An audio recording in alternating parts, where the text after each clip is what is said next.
అందరికీ జేబీఎం. నేను Rajesh Mahasena. Welcome to Mahasen media. YCP party అంటే నేరస్తులకి అదో స్వర్గధామం అండి. అందులో నేరస్తులు ఎంత ఆనందంగా, ఎంత హ్యాపీగా, ఎంత ఉల్లాసంగా, ఉత్సాహంగా ఉంటారంటే మీకు తెలుసా మన డిప్యూటీ సీఎం పవన్ కళ్యాణ్ గారు ఆయన ఎలక్షన్‌లోకి రాకముందు దాదాపు 30 కోట్లు రైతులకి పంచాడాయన. నాకు తెలిసి ఈ 6 నెలల కాలంలో ఆయన సంపాదించింది ఏమి ఉండకపోవచ్చు. కానీ అదే వైసీపీలో డిప్యూటీ సీఎం కాదండి. డిప్యూటీ సీఎంకి పీఏగా చేసిన వ్యక్తి 70 కోట్లు సంపాదించాడట. డిప్యూటీ సీఎంకి పీఏగా చేసినోడు. అది వైసీపీ మహత్యం, మ్యాజిక్. ఆదాయానికి మించిన ఆస్తులు కలిగిన అభియోగాలపై మాజీ డిప్యూటీ సీఎం ధర్మాన కృష్ణదాస్ మాజీ పీఏ మురళిని ఏసీబీ అధికారులు అరెస్టు చేశారు. నిన్న ఒక్కరోజే 6 చోట్ల ఏసీబీ అధికారులు సోదాలు చేశారు. మురళి ఇంట్లో అర్ధరాత్రి వరకు తనిఖీలు జరిగాయి. భారీగా ఆస్తులను, దస్తావేజులను అధికారులు గుర్తించారు.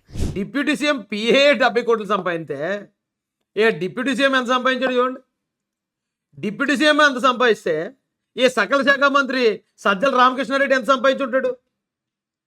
సజ్జల రామకృష్ణారెడ్డి ఎంత సంపాదించుంటే వీసారెడ్డి ఎంత సంపాదించుంటాడు, వైజాగ్ కింగ్. వీసారెడ్డి ఎంత సంపాదించి జగన్మోహన్ రెడ్డి గారు ఎంత సంపాదించుంటారు బాబు. చెప్పడానికే చాలా దారుణంగా ఉందండి.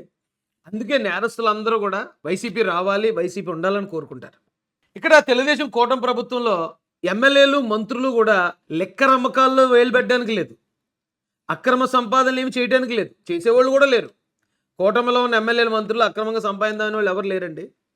నాకు తెలిసి ఇక్కడ ఎమ్మెల్యేలు, మంత్రులు, డిప్యూటీ సీఎం కూడా సంపాదించిన దానికన్నా కూడా వైసీపీ హయాంలో కార్పొరేటర్ సంపాదించింది ఎక్కువ ఉంటుంది. సంపాదించడం అంటే ఏంటో అనుకుంటున్నారా? కష్టపడి సంపాదించారు అనుకుంటున్నారా? ప్రజల సొమ్ము దోచుకోవడం అండి. ఒక పిఏ 70 కోట్లు దోచుకున్నాడంటే ఇక ఆ వైసీపీలో ఉన్న నాయకులు ఒక్కొక్కడు ఎంత దోచుకుని ఉంటాడు, ఎమ్మెల్యేలు ఎంత దోచుకుని ఉంటారు, మినిస్టర్లు ఎంత, ఆలోచించండి. అలాంటి వైసీపీ పార్టీని ఓడించడం ఈ రాష్ట్రం ఏ జన్మలోనూ చేసుకున్న పుణ్యం అండి బాబు. ప్రశాంతంగా ఉంది రాష్ట్రం అంతా. ఇదండి పరిస్థితి. జై భీమ్, జై భారత్, జై జై మహాసేన.